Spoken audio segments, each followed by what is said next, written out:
Pues bienvenido, doctor Marqués. Te estábamos haciendo de hecho, una pequeña introducción y presentación, ¿vale? Y bueno, no sé si estás preparado para esta ronda de preguntas. Bueno, espero estarlo.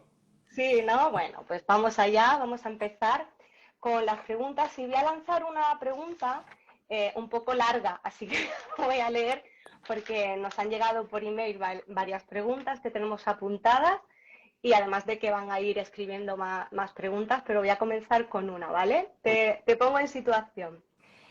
Paciente de 39 años y antimuleriana de 2,5 que tuvo adenomiosis, histeroscopia hecha, que ha tenido varias infecciones de orina, ahora tiene la microbiota correcta, PRP realizado hace poco, que ha hecho varios ciclos de FIP con embriones llevados a blasto y DGP realizado. ¿Qué recomiendas por sucesivos fallos de implantación? Porque su endometrio no crece como debería. La última transferencia la hicieron con un endometrio en 6,3 y fueron 3 embriones y fue un embarazo bioquímico.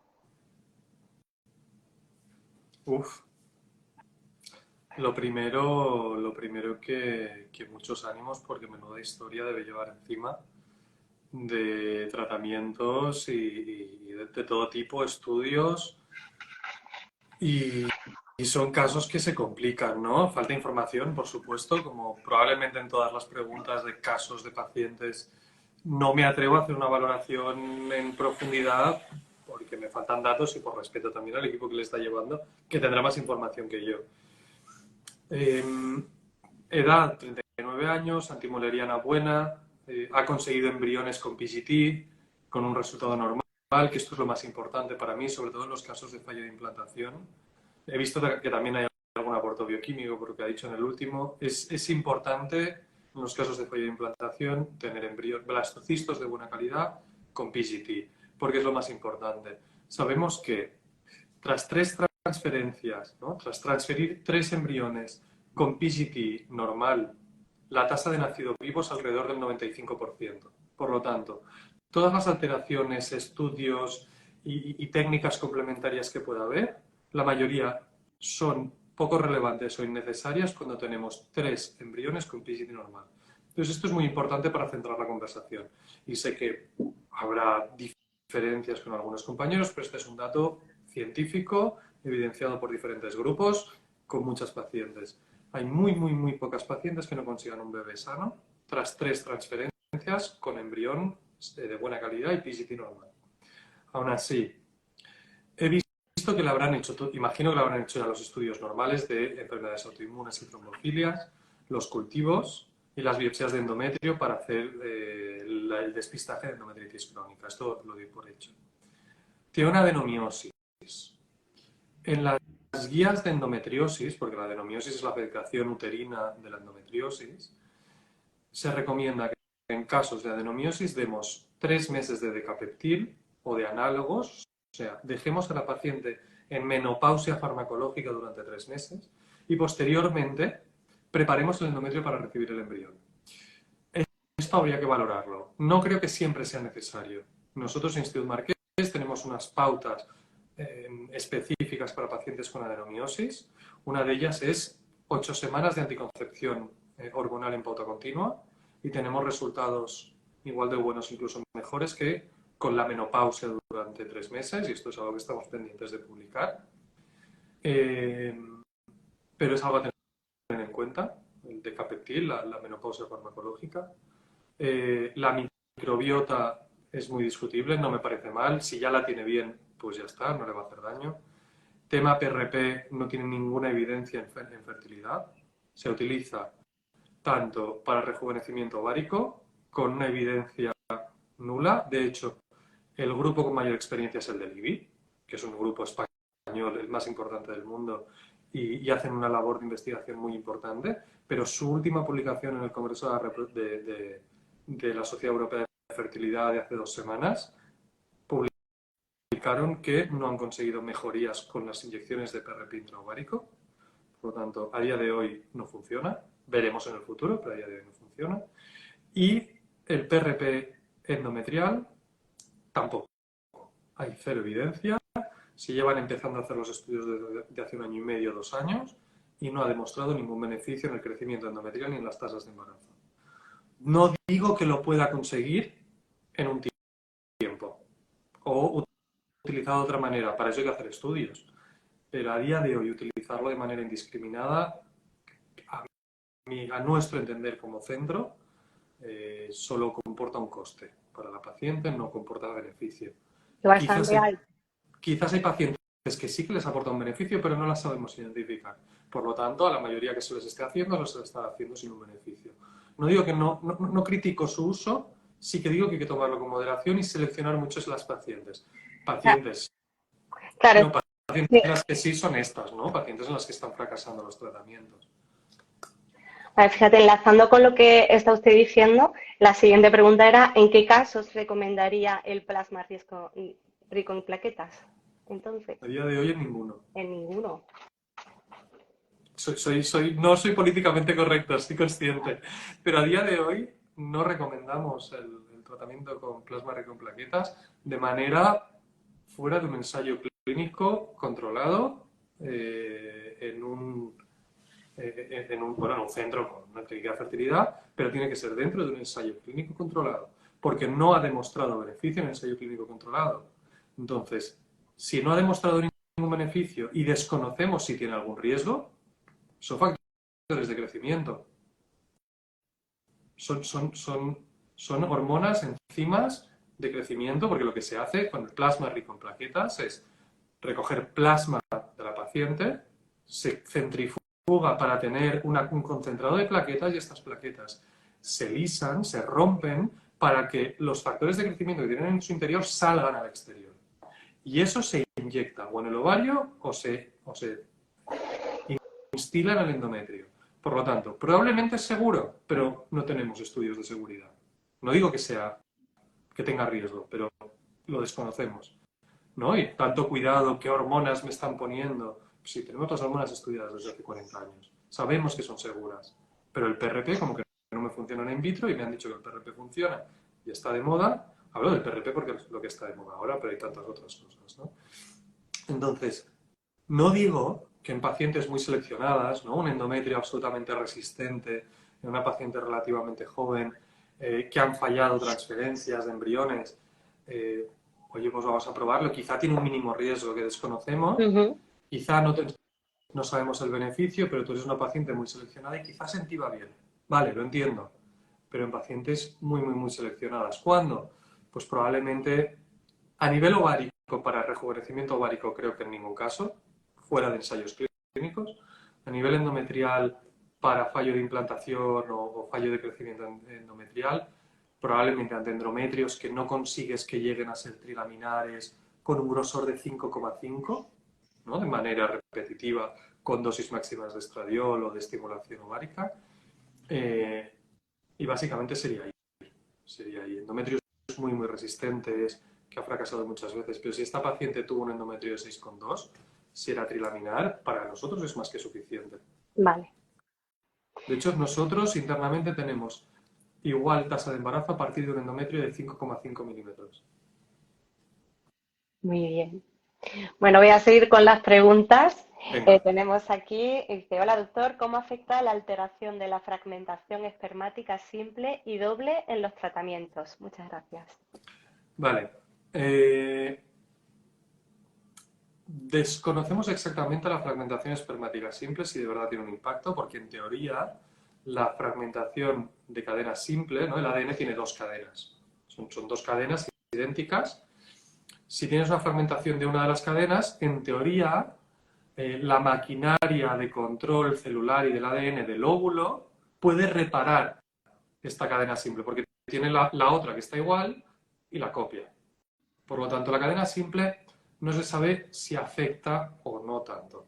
La fragmentación de cadena doble significa que el ADN directamente la cadena se ha roto, está separada. Y ahí sí que sabemos, o se cree con cierta evidencia científica, que puede provocar peores tasas de fecundación, peor desarrollo embrionario y más tasas de alteración cromosómica. Si el cromosoma está roto, es más fácil que se pierda y nos falten trozos trozos de cromosoma y por lo tanto eso se traduzca en embriones con alteraciones, fallo de implantación y aborto de repetición. Por lo tanto, sí se cree que la fragmentación de cadena doble sobre todo tiene un impacto en las tasas tanto de embarazo natural, porque afectará en los embriones, como en la fecundación in vitro, y se cree, lo mismo se cree porque cuesta hacer determinados estudios bien hechos, que mediante ejercicio físico moderado, porque el ejercicio físico intenso también provoca estrés oxidativo y fragmentación del ADN. Por lo tanto, ejercicio físico moderado, dieta sana, ¿vale? No estoy prohibiendo a nadie que se tome una cerveza. Si toma una cerveza puede, pero un consumo excesivo de alcohol, otros tóxicos, por supuesto, pueden ser negativos. Una alimentación equilibrada y después suplementación con antioxidantes, dejar de fumar, este tipo de cosas pueden ayudar. Y ya si estamos haciendo un tratamiento de fertilidad, pues se habla mucho del chip fertile o fertile, dependiendo de quién lo pronuncie, que en teoría selecciona los espermatozoides sin fragmentación del ADN. Entonces ya digo, no hay una evidencia clarísima, pero sí que está comúnmente aceptado y en general lo recomendamos en casos de fragmentación del ADN. Perfecto, doctor. Voy a leer unas preguntas que han escrito aquí en la cajita. A ver, un segundo. A ver si podemos verlas. Sí, preguntan, ¿hay algún suplemento para mejorar la morfología espermática? No, no, como tal no. Descrito para mejorar la morfología, no. Los suplementos que tenemos, que son básicamente antioxidantes, lo que se ha demostrado es que pueden mejorar la movilidad de los espermatozoides. No la concentración, no el volumen y no la morfología, sí la movilidad. Si esta mejoría es clínicamente relevante, porque una cosa es que te mejoren los parámetros del seminograma de una analítica y otra cosa es que clínicamente sea relevante. Es discutible. Es poco probable que alguien consiga, una pareja estéril por un factor masculino consiga un embarazo por tomar antioxidantes. Probablemente haya más factores, ¿no? Y también lo hubiera conseguido sin antioxidantes. Pero sí lo recomendamos en caso de disminución de la movilidad. Y para la morfología, la verdad que no tenemos ningún tratamiento. Pero también la morfología es muy variable de una muestra a otra. En cada testículo tenemos 6 metros. Si ponemos toda la cadena de producción de espermatozoides en fila recta, tendremos 6 metros de cadena de producción de espermatozoides en cada testículo. Son muchas células produciendo espermatozoides y no tenemos las mismas células que han producido espermatozoides en cada eyaculado. Por lo tanto, puede ser que haya zonas del testículo con mejor calidad que otras. Entonces yo lo que haría es, si hay una morfología mala, repetir el seminograma para confirmarlo y puede ser que sea repetitivo, pero no hay manera de confirmarlo. Entonces en esos casos lo que se recomienda es hacer la técnica IMSI, que es una selección para el ICSI. El ICSI es la introducción del espermatozoide en el óvulo. Cuando hacemos la IMSI se miran los espermatozoides a muchos más aumentos, por lo tanto podemos seleccionar mucho mejor aquellos con una morfología buena. Perfecto. Vamos a seguir con las preguntas. A ver, pone aquí, REM límite para ICSI y morfología alterada, mujer 39 años y antimuleriana de 2,1, posibilidad de obtener blasto de calidad. ¿Cómo era? 39 años, antimuleriana de 2,1. Esto bien. Ahí tenemos posibilidades porque en teoría podemos conseguir un buen número de óvulos y podremos conseguir embriones, ¿no? Tema de la calidad seminal.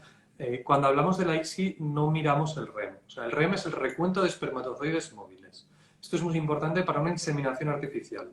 ¿Por qué? Porque nosotros dejamos el semen en el útero y tiene que haber una concentración, un total de un mínimo de 5 millones de espermatozoides móviles, un REM de 5 millones, para que haya garantías de que alguno llegará al óvulo.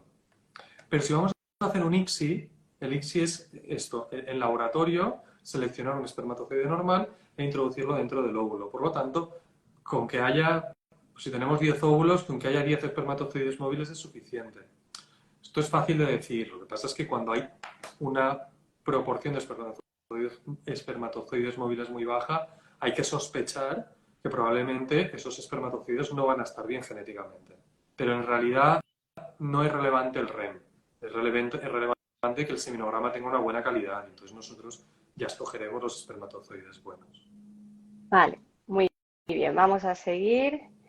Fish alterado en diploidía 0,55. ¿Sería posible alguno viable con DGP? Sí, sí. El FISH es una prueba, una de las dos únicas pruebas que tenemos para estudiar la carga genética de los espermatozoides y por lo tanto la hacemos, pero no es una prueba ideal. Tiene una tasa de falsos positivos y falsos negativos importante. Esto hay que tenerlo en cuenta. Entonces, nos sirve para intentar valorar mejor un factor masculino que tiene alteraciones, ¿no? Un seminograma con alteraciones, vamos a hacer el FISH, si nos aporta más información. Pero tenemos pacientes con FISH o con estudio de meiosis alterados que hemos conseguido embriones sanos. A veces incluso con tasas normales, como si fuera un semen normal. Entonces, solo con un resultado de FISH no hay que plantearse la donación de semen. Hay que tenerlo en cuenta, hay que saber que está indicado hacer un DGP, un PGT, porque igual tenemos una tasa de embriones sanos bajita, y hay que saber que si salen mal, hay que tener en cuenta ese factor masculino, pero debemos intentarlo porque sí hay posibilidad de conseguir embriones sanos. Estupendo. Seguimos. Porfi, ¿recomendáis la DHEA para mujeres? Es que conozco muchísimos casos que no lo han conseguido, pero me da miedo automedicarme. La DEA. Aquí volvemos. Hoy me están buscando el perfil menos políticamente correcto. A ver, es muy difícil demostrar que un suplemento vitamínico mejora algo en fertilidad. ¿Por qué? Porque hablar de fertilidad es que son 1000 patologías diferentes, 1000 casos diferentes, y no solo eso, sino que puedes tener una patología femenina y siempre se suele añadir una patología masculina, ¿no? Ya sea importante o leve. Entonces, tener pacientes idénticos es muy difícil. Para decir a estos les doy esta vitamina y a estos no, y a ver si mejoran o los otros no. Muy difícil. Entonces, es difícil tener evidencia exacta, ¿no? Aún así, es difícil asegurar que con unos antioxidantes vamos a mejorar. También hay que ver qué me está preguntando, ¿no? Si es número de óvulos, calidad de los óvulos, tasa de implantación, ¿no? Porque puede afectar de muchas maneras. Pero en general, para las tasas de éxito de una fecundación in vitro, estimulación ovárica, número de embriones, tasa de embarazo, no digo que no haya que tomar antioxidantes o vitaminas como la DHA. Ahora creo que la que está de moda es la coenzima Q10, pero también antes estaba la macandina, la maca roja, ha habido muchas, ¿no? Y va cambiando con el tiempo. Entonces, me parece bien la DEA, incluso parcial efecto hormonal, pero yo hablaría con un gine. No me la tomaría sin una recomendación. Yo creo que ayuda en muy pocas situaciones, cualquier vitamina, incluso la DEA, pero antes de tomarla sola, yo haría una buena historia médica, una analítica hormonal, todo el perfil, testosterona, estradiol, androstendiona, y ver si está todo correcto, y pequeñas dosis pues, al menos pueden no influir de manera negativa. Vale, pues seguimos con las preguntas. Venga.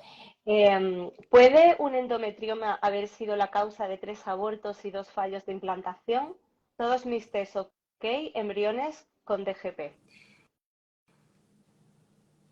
No creo que un endometrioma haya sido la causa de los abortos. No, no. Habría que ver si hay afectación de la adenomiosis en el útero. Sabemos que la endometriosis afecta al microambiente ovocitario, sobre todo en el momento de la maduración del óvulo, porque hay cierta toxicidad metabólica que puede provocar esterilidad. Por eso sabemos que en pacientes con endometriosis, ¿no?, que tienen endometriomas, la tasa de esterilidad es más alta que mujeres sin endometriosis. Pero después, en las pacientes de endometriosis que hacen un tratamiento de fertilidad, tenemos tasas de éxito muy buenas, porque al final sacamos al óvulo de ese ambiente tóxico del ovario y nos lo llevamos al laboratorio. por lo tanto lo aislamos de esa agresividad metabólica por culpa de la endometriosis. Si ahí ya hemos hecho todo el tratamiento y el embrión es de buena calidad y con estudio genético normal, las tasas de embarazo son igual de buenas en pacientes con endometriosis y endometriomas que sin. Yo iría por estudiar causas de adenomiosis, si hay adenomiosis o no hay adenomiosis, y otras causas de aborto de repetición y fallo de implantación, porque es eso, ¿no? No sé si ha dicho 3 abortos y 2 fallos 3 abortos de y 2 embrión. fallos de implantación. Son muchos para embriones con estudio genético. Hay pocos casos que cueste tanto. Vale, muy bien. Pues seguimos. Una compañera dice, mañana me hacen mi 4ª transferencia de blastocisto por ovodonación. Esta vez voy con medicación de Adiro, heparina y Urbasón. Pruebas de trombofilia salen bien, pruebas genéticas también. ¿Qué falla? Tengo endometriosis. Lo mismo, hay que acabar de valorar la adenomiosis. Aún así, la adenomiosis, los resultados no son tan malos como se podría esperar para los úteros que vemos a veces. Entonces, el urbasón, los corticoides, en general, los metaanálisis lo que nos indican es que los corticoides no mejoran las tasas de embarazo en ninguna situación de pacientes que no tengan factores autoinmunes. Si no hay una enfermedad autoinmune o unos factores autoinmunes presentes, los corticoides no han demostrado mejorar las tasas de embarazo. Y con alteraciones autoinmunes hay discusión. Entonces, nosotros no somos un centro que demos mucho corticoide. Aún así, tras 3 transferencias negativas, si quiere tomar unos corticoides, un urbasón a dosis bajas, me parece razonable. No creo que vaya a ser negativo para ella. Por tanto, me parece razonable. Habría que ver la calidad del semen, porque pese a que sea una ovodonación y lo más importante son los óvulos, hay que ver si ese semen estaba correcto o había, sobre todo, lo más importante a valorar en un semen es la concentración. Si la concentración es baja, por debajo de 10 millones mililitros, hay que tenerlo muy en cuenta, por riesgo de alteraciones embrionarias. Entonces habría que ver eso. Sería ideal tener el estudio genético, pero es verdad que en ovodonación se hace poco, no se suele hacer. Me es difícil decirle que está fallando, ¿no? Le deseo toda la suerte en la transferencia de mañana y hay que confiar que la mayor parte de pacientes se embarazan con un tratamiento de ovodonación. Muy bien, doctor. Seguimos. Para una transferencia por ovodonación, ¿qué pruebas mínimas se necesitan para saber que es el momento correcto? El momento correcto entiendo que habla del momento de la transferencia embrionaria. A ver, inicialmente pruebas mínimas es para hacer un tratamiento de fertilidad como el de ovodonación, una analítica general, serologías, ¿no? VIH, hepatitis, sífilis, mirar la hormona tiroidea, mirar la vitamina D, una ecografía, que veamos que el útero está bien, que no hay miomas, que no hay miomas que afecten al endometrio, que no hay pólipos, que no haya quistes ováricos que puedan tener actividad hormonal. Entonces, en ese caso, lo que hay que hacer es preparar a la paciente. Si está sincronizada con la donante, nosotros en el programa de donación de óvulos utilizamos óvulos en fresco, sincronizamos a paciente y donante, porque sabemos que los óvulos en fresco tienen mejores tasas de embarazo, de evolución y de embarazo, aunque nos lleve más trabajo, pero bueno. Entonces, para esto hay que hacer una terapia hormonal sustitutiva. Si el embrión ya está congelado o son óvulos congelados, se puede hacer una preparación en ciclo natural. Entonces, lo importante en una terapia hormonal sustitutiva que sea un endometrio trilaminar de al menos 5,5 milímetros, pero es verdad que mejor si son 6, 6,5. Se recomienda al menos hacer 8 o 10 días solo de estradiol y después ya empezar la progesterona. Y si es un ciclo natural, pues que haya un folículo de al menos 15 milímetros y un endometrio, lo mismo, de al menos 5,5 milímetros y trilaminar. Entonces dar el Ovitre. Después hay muchos centros que determinan la progesterona antes de la transferencia embrionaria, que cada vez parece que hay más evidencia. Todavía no es algo que se haga siempre y esté en todos los protocolos, pero es verdad que hay muchos centros que lo hacen y muchos pacientes que se podrían beneficiar de la determinación de progesterona al día de la transferencia o el día antes en terapia hormonal sustitutiva. Básicamente sería eso. Vale, muy bien. Bueno, aunque ya lo ha comentado referente al PRP, que no lo hacéis, pero por si lo puedes dejar un poco más claro de nuevo, preguntan, Hombre, ¿usáis? me he mojado, ¿eh? Me he Te has mojado. mojado bastante. Claro, pero volvían a preguntar si usáis plasma rico en factores de crecimiento para endometrio, como hacen en IBI, Ferti y otros centros de Barcelona. Sé que hay muchos centros que lo hacen, especialmente en nuestro país. Eh, Insisto, con todo el respeto para mis compañeros, eh, creemos que solo se debe utilizar el PRP en ensayos clínicos controlados. O sea, la máquina no es cara, podríamos tenerla en la clínica y utilizarla. Tenemos muchos pacientes que nos lo piden, especialmente de países que el PGT, que el DGP está prohibido. Alemania, Holanda. Allí, ¿qué pasa? Que como que no tienen estudio genético, van haciendo transferencias de señoras de 40 años, 42, sin PGT. Por lo tanto, como que no pueden mirar el embrión, que es lo más importante, hacen tratamientos inmunoterapéuticos o de nuevas terapias como el PRP. Entonces vienen las pacientes solicitando todo este tipo de tratamientos, pero les explicamos que no tienen evidencia a día de hoy de mejorar las tasas de embarazo en ningún caso. El día que haya algún estudio que demuestre que mejoran la respuesta ovárica, la tasa de embarazo y crecimiento del endometrio, lo haremos. Porque en ese caso podrá justificarse un posible beneficio ante un riesgo que no está descartado a día de hoy, porque no hay estudios. Vale, perfecto. Bueno, pues estamos justo, son las 6 casi 30, estamos justo en el ecuador del directo, estamos con el doctor Borja Marqués, director médico del Institut Marqués, y bueno, todavía tenemos por delante otros 30 minutos, así que seguimos con la siguiente pregunta. A ver, preguntan por aquí, Duostim versus 2 ciclos de estimulación normal seguidos, ¿cuáles son los beneficios y los riesgos? ¿Da mejores resultados? Eh, para nosotros tenemos mucha experiencia y muy buenos resultados en Duostim. Lo hemos hecho mucho. Aún así, no creo que sea mejor una cosa que la otra. Tenemos los mismos resultados, tanto en el Duostim como en 2 ciclos consecutivos. Incluso yo muchas veces a mis pacientes, si no tenemos una prisa especial por algún motivo, les recomiendo esperar un ciclo entre una estimulación y otra, más que nada para descansar un poco, volver a la normalidad. Pero el Duostim funciona muy bien también. Ambos son seguros. Siempre tienes la impresión o el miedo, ¿no? Como profesional, de que con el Duostim haya más riesgo de hemoperitoneo de hemorragia abdominal en la segunda punción, porque son los ovarios que reciben 2 punciones en una distancia de 15 días, pero los datos no lo reflejan así. El hemoperitoneo es una complicación, el sangrado abdominal es una complicación del 0,04% de las punciones, por lo tanto, muchos Duostim tendríamos que hacer para ver un incremento del riesgo. Por lo tanto, no creo que de verdad haya un incremento de riesgo importante en el Duostim. A nivel hormonal es lo mismo, hacerlo seguido que separado.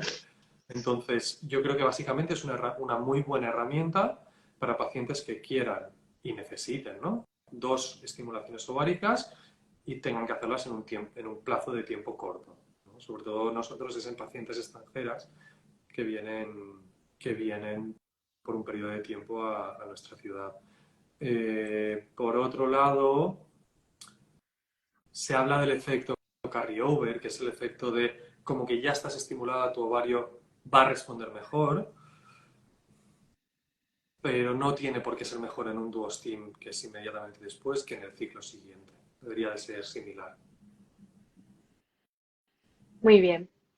Vamos con más preguntas. Ponen por aquí, bebés de embriones mosaico bajo grado, ¿tenéis casos con alteraciones y sanos? Todos sanos, sí. O sea, de hecho, hasta 2019 no se valoraba transferir un embrión mosaico. Eran casos muy excepcionales, que era imposible tener otro embrión y aún así lo hacíamos con mucho recelo. Empezaron a salir desde 2020, sobre todo durante la pandemia, empezaron a salir muchos estudios que valoraban embriones mosaico transferidos tanto de bajo grado como de alto grado y con múltiples cromosomas afectados en el mosaicismo. Y ya hay incluso un metaanálisis de 5.000 transferencias de embriones congelados en los que se ve que son embriones seguros. No ha nacido ningún bebé con una enfermedad de embriones mosaico, al menos reportado en la bibliografía. Solo hay 2 casos conocidos en todo el mundo de embriones mosaico que el bebé nació con ese mosaicismo, pero nacieron con mosaicismos entre el 1 y el 2% y sanos completamente, porque probablemente haya por el mundo mucha gente con mosaicismo que no lo sabe y hace vida normal. Nosotros revisamos nuestros datos y tenemos los mismos datos. Hemos transferido bastantes embriones mosaico antes de 2020 y ahora ya muchos más. Y tenemos todos los bebés que han nacido están sanos. Probablemente porque el embrión, por un lado, hay un fallo de la técnica del PCT a la hora de detectar que estamos afinando con el tiempo y detecta mosaicismos que quizá no son ciertos. Y por otro lado, el embrión puede corregir y expulsar células anormales. Entonces, es posible que tengan menor tasa de embarazo y mayor tasa de aborto. Esto también está en discusión. Pero tienen una tasa de nacido vivo entre el 30 y el 45%, por lo tanto tienen unas tasas de embarazo muy buenas. No deben de ser la primera opción, pero si a mí me quedasen solo 2 embriones mosaico y más si son de bajo grado, yo me los transferiría, seguro. Sí. Perfecto. Vamos, seguimos con otra pregunta. Dicen por aquí, ¿el DGP es seguro? Sí, sí, bien hecho. O sea, no quiero decir ninguna localidad para que nadie se sienta aludido, pero estoy en una localidad de 40.000 habitantes que han abierto un centro de fertilidad y estoy a 2 horas de una capital de provincia. Y hay una clínica que hace 100 FIPS al año, bueno, no llegaría, 80, 40 FIPS al año, y hace un PCT al mes. Pues no creo que sea seguro, porque ese biólogo no va a estar biopsiando cada día. Tú necesitas prácticas, sobre todo para una técnica compleja como es el PCT. Entonces, creo que no es seguro en un centro que no esté habituado a hacerlo habitualmente, pero en una clínica como la nuestra, como los grandes centros de, no sé, Barcelona, Madrid, Valencia, sí creo que es seguro, porque lo van a hacer biólogos que cada día están biopsiando muchos embriones y lo van a hacer con la mejor tecnología, las mejores máquinas y toda la seguridad y preguntando al compañero, oye, ¿tú este embrión crees que lo puedo biopsiar? ¿Por dónde lo biopsio? ¿Cómo lo hago? O si es difícil llamar al que tiene más experiencia, porque al final es un proceso manual, ¿no? Entonces, creo que no tiene riesgos si está bien hecho. Muy bien. A ver, seguimos. ¿Sería recomendable hacer PGT para un primer ciclo de FIT? Mujer de 31 años con anovulación por SOP, pareja de 33 con seminograma normal, los 2 cariotipos normales y hemos tenido un bioquímico. No es necesario. Las indicaciones del DGP, del PCT, son mujer de 38 años o más, hombre con alteraciones seminales importantes, FISH patológico, enfermedades hereditarias conocidas, abortos de repetición o fallo de implantación. Por lo tanto, en el caso de esta pareja no está indicado.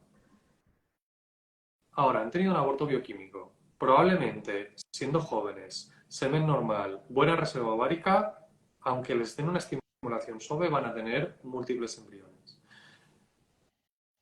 Probablemente van a tener una buena proporción de embriones sanos y probablemente se quedarán rápidos, si no es a la primera, que probablemente a la segunda. Pero esto es fácil decirlo a priori.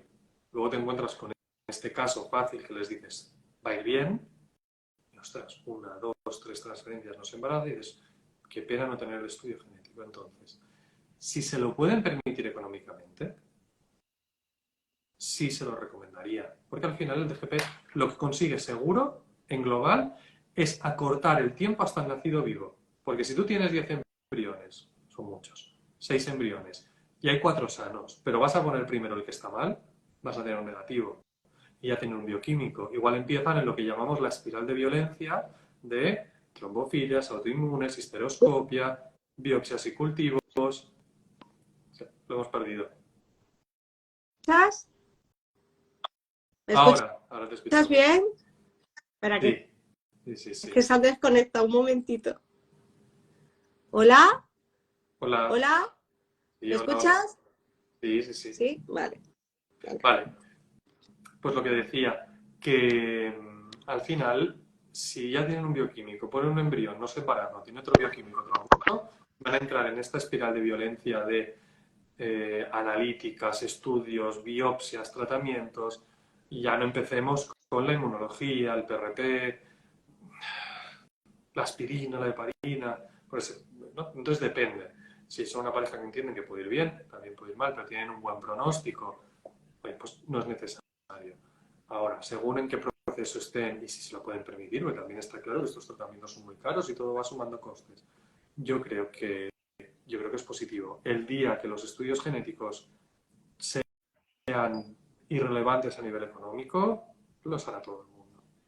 Vale, muy bien. Vamos a ver otra pregunta que tenemos aquí. Dice, criptozoospermia y morfología alterada, biopsia testicular o intentar ICSI con eyaculado. En nuestro centro, por suerte, tenemos un andrólogo experto que le haría la valoración perfecta y mucho mejor que la mía, porque estos casos complejos debe valorarlos un andrólogo, por mucho que el ginecólogo especialista en fertilidad podamos hacer la valoración, la recomendación, debe estudiar un andrólogo el caso, el por qué hay una criptozoospermia, intentar hacer un estudio, intentar dar un pronóstico y explicar bien por qué hay peor pronóstico. Por supuesto, el pronóstico de una criptozoospermia es malo. Ahora, lo que intentaríamos en nuestro centro es eyaculado, pero con la preparación quirúrgica y teniendo el quirófano preparado por si no hay suficientes espermatozoides o no hay espermatozoides utilizables en eyaculado, poder hacer la biopsia. Y hacerla en fresco con el biólogo al lado para ir revisando en directo si hay espermatozoides y en el momento que haya suficientes espermatozoides de tener la biopsia para así ser lo menos agresivo en esa biopsia posible. Vale, perfecto. Otra pregunta por aquí. Dice, si el día de la transferencia el endometrio mide 14 milímetros, ¿es viable la transferencia? Sí, claro, está perfecto. Bien. Sí, sí. No se suele medir el endometrio el día de la transferencia, por eso. Lo medimos el día de que empezamos la progesterona o que damos el Ovitrel. Después del día de la transferencia no lo solemos medir, pero 14 milímetros está muy bien. Vale. Bien, seguimos con más preguntas por aquí. Dice, en fallos de implantación de blastos euploides de buena calidad, entre 7 negativos, ¿la ovodonación es una opción? ¿7 negativos? Sí, 7 negativos. Uf.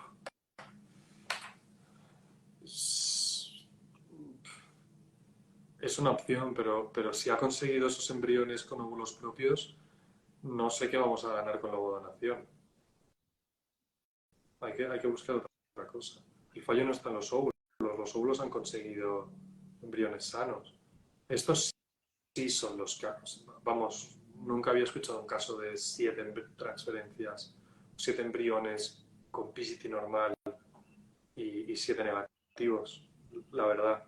Eh, Creo que ahí sí que hay que quemar todas las naves, pese a que no tengan evidencia científica, sin irnos a locuras como anticuerpos antipaternales o las infusiones de intralípidos o cosas así, pero probablemente sí que se ha recomendado una valoración por el hematólogo, por un inmunólogo serio y estudiar todo bien, porque es un caso muy, muy, muy especial y muy seleccionado. Muy bien. Bueno, por aquí preguntan, ¿hay algún problema con viajes en avión en algún momento de embarazo por fin? No, Vale.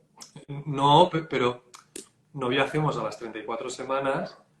El principal problema de viajar en avión, viajes largos, ¿no? El embarazo aumenta el riesgo de trombosis y si haces un viaje de 12 horas o de 8 horas tienes que moverte mucho, utilizar medias compresivas, etcétera, para evitar riesgos de trombosis. Pero los riesgos de viajar en avión es ponerte de parto. Y si estás allá arriba, pues es incómodo, ¿no? Y si no hay un ginecólogo lo pasarás mal. Pero puedes viajar en avión el día de la transferencia, a las 5 semanas de embarazo y a las 12. No hay problema. Perfecto, doctor. A ver, preguntan por aquí, me detectaron endometriosis, una hija por FIV, en revisión el ginecólogo me dice que no hay endometriosis, ¿puede ser? Sí. A ver, en general la endometriosis es una enfermedad incurable a día de hoy que solo puede controlarse con tratamiento hormonal o después fitoestrógenos, etcétera, y otras terapias que son menos eficaces, digamos, ¿no? Que estoy intentando ser políticamente correcto. Básicamente el tratamiento de endometriosis es hormonal. A veces el embarazo protege del avance de la endometriosis y si estás controlado puede disminuir el tamaño de los endometriomas, por ejemplo, ¿no? Entonces, si tu endometriosis es porque te han detectado endometriomas, has estado con una supresión de la función ovárica por el embarazo, por ejemplo, puede desaparecer ese endometrioma y quizás no te vuelve a salir, ¿no? Es extraño, habitualmente la endometriosis se mantiene ahí de manera crónica hasta la menopausia, pero puede ser, puede ser. Al menos Vale, que no tenga evidencia visual en la ecografía. vale, muy bien, seguimos. A ver si lo puedo leer bien. Pitiriaris rosada desde hace 3 semanas y el viernes me hacen la transfer. En internet he leído de todo. ¿Puede haber complicaciones en la implantación? Estas cosas también nos dan respeto a los ginecólogos, porque como lo suelen llevar los dermatólogos, la pitiriasis, si no me fallan mis recuerdos de quinto de carrera, eh, es toda una reacción, ¿no? Una erupción dermatológica, como de ronchitas rojas, que salen habitualmente secundaria a una infección vírica, incluso asintomática. A veces no se sabe por qué sale y pueden durar 3, 4, 6 semanas. Yo creo que si ella se encuentra bien, no ha tenido fiebre, no ha tenido ninguna alteración sistémica y ya hace 3 semanas y está sin tratamiento dermatológico, habitualmente quizás dan alguna cremita, pero poco más, está sin un tratamiento de corticoides importante ni nada así, yo creo que sí que puede hacer la transferencia. Lo mejor es que lo consulte, ¿no? con su gine y con el dermatólogo, si pudiera con el dermatólogo, pero ni uno le va a decir, ni el dermatólogo se va a mojar, ni el ginecólogo tampoco. Entonces son situaciones que depende también de la preferencia de la paciente, ¿no? De si es un primer transfer y tienes 6 embriones más, pues te puedes arriesgar porque probablemente ve todo bien. Si llevas 4 negativos y te queda solo uno, pues probablemente digas, mira, vamos a esperar el mes que viene y que esté todo perfecto, perfecto, perfecto, que no podamos decir que el negativo fue por la pitiriasis. Entonces habría que individualizar un poquito. Vale, muy bien. A ver, seguimos. A ver, soluciones para la infertilidad por Klinefelter, gracias. Vale, un síndrome Klinefelter. Podemos hacer, eh, podemos hacer biopsia testicular, podemos hacer tratamiento. Sí, sí, sí existen. Lo mejor es consultar con el andrólogo, pero tenemos recursos. Tenemos recursos y tenemos casos de éxito en la clínica. O sea que sí, no es descartarlo al 100%. No puedo decir de memoria los porcentajes de éxito, etcétera, pero si hay posibilidades, yo creo que lo primero es consultar con un andrólogo experto. Perfecto. Bueno, seguimos. ¿Es normal tener pinchazos tipo cólicos en los ovarios post-FIP? Sí, ¿qué voy a decir? Post-FIB es normal de todo, ¿no? Si nos referimos a postpunción ovárica, sí, claro, al final estamos pinchando el ovario. Habitualmente, en un folículo normal, cuando se produce la ovulación, el folículo se rompe y el óvulo sale a la pared abdominal. De ahí la trompa lo engancha, no sale directamente del folículo a la trompa, porque sale hacia el peridoneo y la trompa lo engancha. Eh, Ese folículo puede llenarse de sangre y dar dolores. Si tienes 5, 10, 20 folículos porque te han hiperestimulado, en vez de tener un folículo hemorrágico, probablemente tendrás 4, 6, 7 y eso va a molestar. Y tú vas a notar pinchazos, muy probablemente. Entonces, si después de una punción ovárica es normal. Después de una transferencia de embriones, si no hay estimulación ovárica, no es tan frecuente, pero es normal estar pensando en todo lo que me está pasando. Y un pinchazo que habitualmente no le dayas ninguna importancia, pues te lo vas a notar y va a tener importancia. Entonces sí, es súper normal tener molestias abdominales. Muy bien. Seguimos. A ver, ¿la donación de embriones es de parejas que hicieron tratamiento en la clínica? Sí, sí. Los programas de adopción de embriones son embriones que las parejas que ya han hecho tratamiento y deciden no transferir más embriones, probablemente porque ya han tenido los hijos que querían, se donan o se pueden donar. Lógicamente, aunque los pacientes los quieran donar, tiene que pasar por una revisión del equipo médico. Si es el equipo médico considera que tenemos todas las pruebas y toda la historia médica y todas las garantías de que los embriones tienen toda la seguridad posible, se aceptan para el programa de adopción de embriones. Pero sí, la ley española no permite crear embriones para adopción, está prohibido. Muy bien. Pues seguimos. A ver, de 11 folículos fecundados me han quedado solo 2 de calidad 4AB y 4BB, pero son de día 6. ¿Hay mayor riesgo de no implantarse? Entiendo que de 11 folículos o de 11 óvulos al final han quedado 2 blastocistos de buena calidad, ¿no? Porque son A día así de, 6. A día 6. pero son de día 6. Los embriones de día 6 tienen buenas tasas de embarazo. Podemos discutir si son exactamente las mismas que las de día 5 o no, pero tienen buenas tasas de embarazo y hay que transferirlos, y yo confiaría en que son 2 embriones muy buenos, y habría que ver, ¿no?, edad, etcétera, pero en general hay que confiar que con esos 2 blastocistos pueden tener éxito. Sí, yo estaría tranquilo, sean de día 5 o sean de día 6. Perfecto. Seguimos, que nos queda ya 10 minutitos, ¿eh? Venga. A ver, ¿por qué ocurre la infertilidad secundaria? Uy, qué complicado.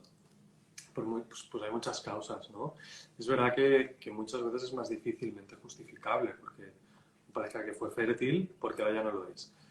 La principal, que tenemos que pensar como primera causa de esterilidad secundaria, es la edad. Porque sabemos que ha pasado. Ha pasado mínimo un año desde el embarazo y parto, más luego el tiempo que hayan tardado en ponerse, más el año de diagnóstico de infertilidad, por lo tanto, probablemente mínimo han pasado 3 años. Por lo tanto, la primera causa es la disminución de la fertilidad por la edad. A partir de ahí, pues es muy importante investigar, hacer una buena ecografía 3D, ver que no haya habido alteraciones en la cicatriz de la cesárea, en el útero, hacer una histeroscopia, revisar el endometrio, también hacer cultivos y biopsia de endometrio. Esto es muy importante. A partir de ahí, pues renovar un seminograma, mirar los cariotipos, es poco probable que estén mal, pero bueno, revisar las trombofilias y factores autoinmunes que pueden cambiar con el tiempo o aparecer a raíz de un embarazo. Entonces, bueno, hay varias causas, ¿no? La principal, la edad, pero después hay que descartar otras cosas. Con más pruebas, imagino.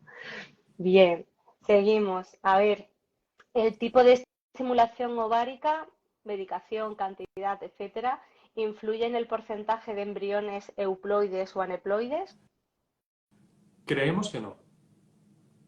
Creemos que no. Pero los pocos estudios que hay hechos, en principio, no hay afectación. Y por la experiencia interna del centro, no vemos diferencias en la tasa de embriones sanos, dependiendo de la medicación. Después, esos estudios hay que hacerlos bien, porque es verdad que a una paciente de 34 años probablemente la estimularás solo con FSH, y en cambio a una paciente de 40, 42 la estimularás con FSH y LH. Son fármacos diferentes.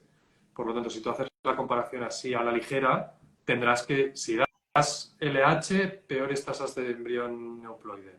Pero no es verdad, el perfil de paciente no era el mismo. Probablemente no tenga un impacto en la proporción de embriones sanos. A día de hoy no podemos decir que tenga un impacto. Vale, seguimos. A ver, bueno, buenas tardes. ¿Es recomendable, si hice mi tercera transferencia fallida, poder empezar una nueva FIP desde cero? Sí, así sin más información, sí, claro. Sí, lo que hay que estudiar es por qué han fallado. Y ya no solo cómo vamos a hacer para tener más embriones, sino cómo vamos a hacer para que esos embriones se implanten. Entonces, pues hay que hacer mucho trabajo antes de esa nueva FIP. Estudiar el factor masculino, estudiarla a ella, implantación, hay que hacer muchas cosas. No todas tienen que ser antes de la estimulación ovárica, algunas se pueden hacer después, cuando ya tengamos los embriones, pero sí, claro, se puede hacer una nueva FIP. De hecho, esto sí que ya que estoy, pues lo comento, no sé si viene al caso, pero hay estudios ya en los países, sobre todo en los países escandinavos, Dinamarca, Suecia, Noruega, que tienen una información poblacional importantísima y epidemiológica. Han hecho estudios ya de seguimiento a 20 años de poblaciones de más de 160.000 mujeres que han pasado por fecundación in vitro, comparadas por otras 500.000 que no han pasado por fecundación in vitro, y ya han demostrado que los tratamientos de fertilidad no aumentan el riesgo de cáncer ni de cualquier otra enfermedad. Las tasas de mortalidad son las mismas, las tasas de cáncer son las mismas y las tasas de otras enfermedades son las mismas.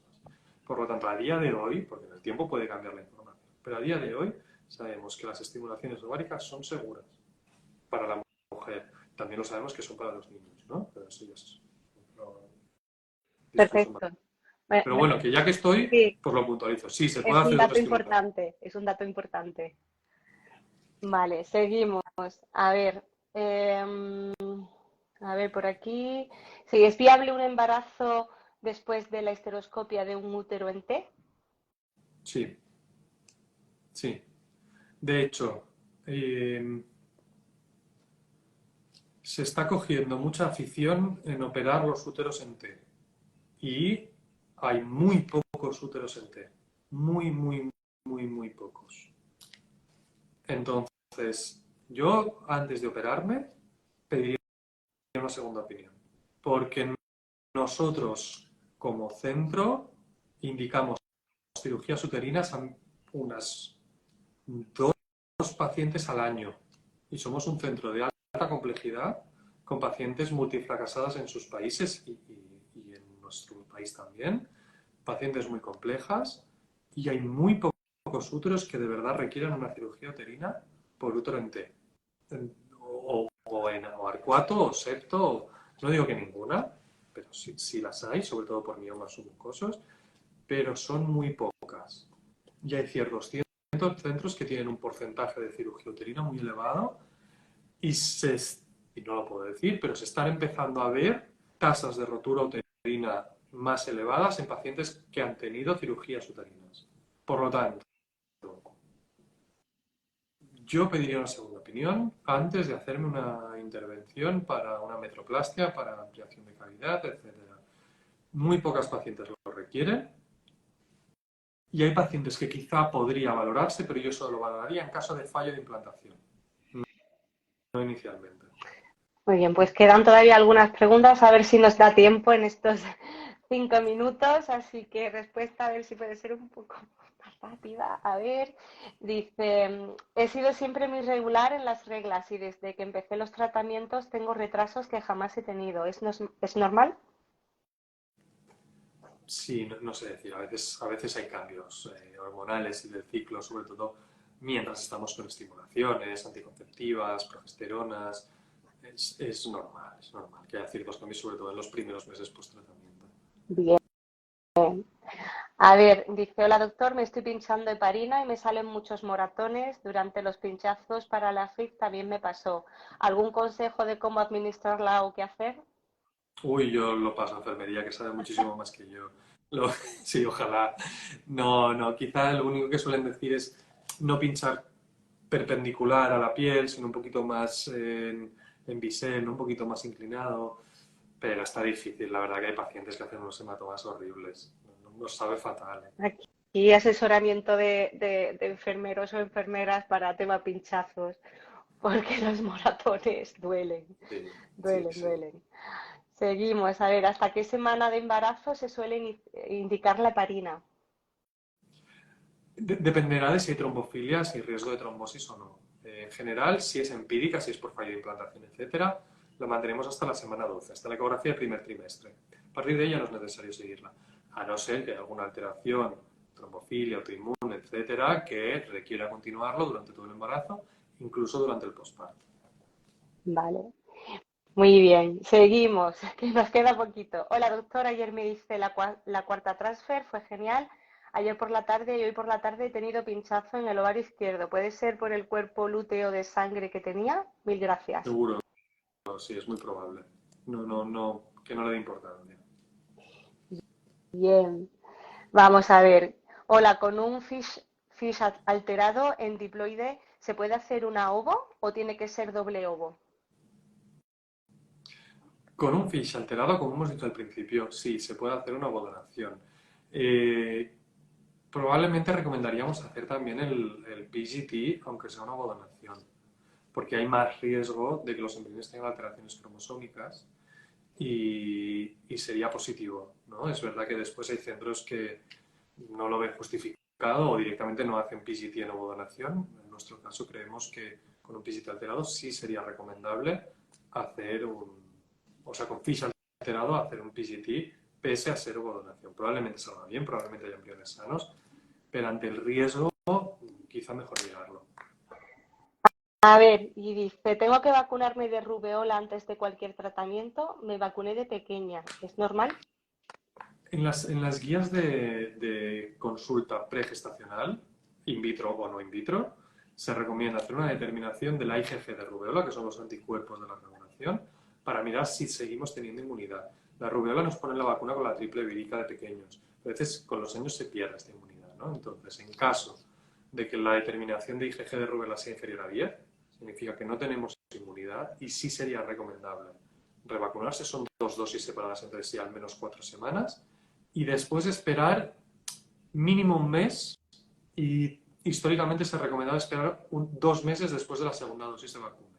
Por lo tanto, podría ser 3 meses para buscar embarazo. Muy bien. Pues a ver, que vamos terminando. A ver, buenas tardes. ¿Es normal que tras las 3 transferencias haya tenido que ir a urgencias por hongos? Las 3 han sido negativas. Imagino que eso tiene algo que ver. ¿Deberían hacer alguna prueba antes de seguir? ¿Debería haberla hecho antes? No me atrevo a decir si se debería haber hecho antes.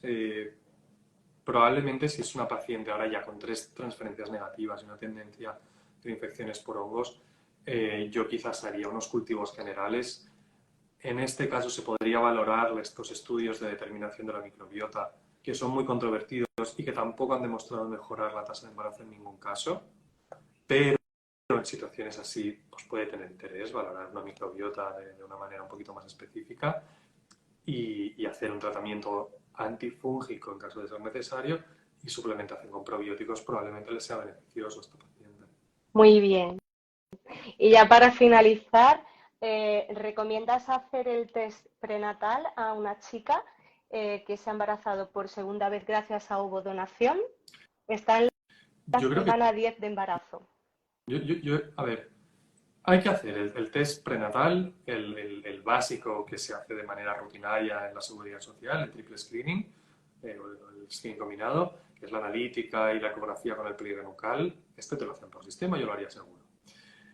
Si está preguntando, de hecho yo lo haría siempre, incluso tengo pacientes quizá con una connotación religiosa más importante, no, yo no me lo voy a hacer porque no abortaría. Digo, bueno, pues que no tienes que abortar, pero te da una información, porque si tu hijo viene con un síndrome de Down, con un síndrome de Edwards, síndrome de Patau, te será mucho más fácil cuidarle cuando nazca si lo sabes, te has formado y tienes todos los conocimientos sobre el caso y no si te llevas una sorpresa al día del parto. Por lo tanto, siempre lo recomiendo.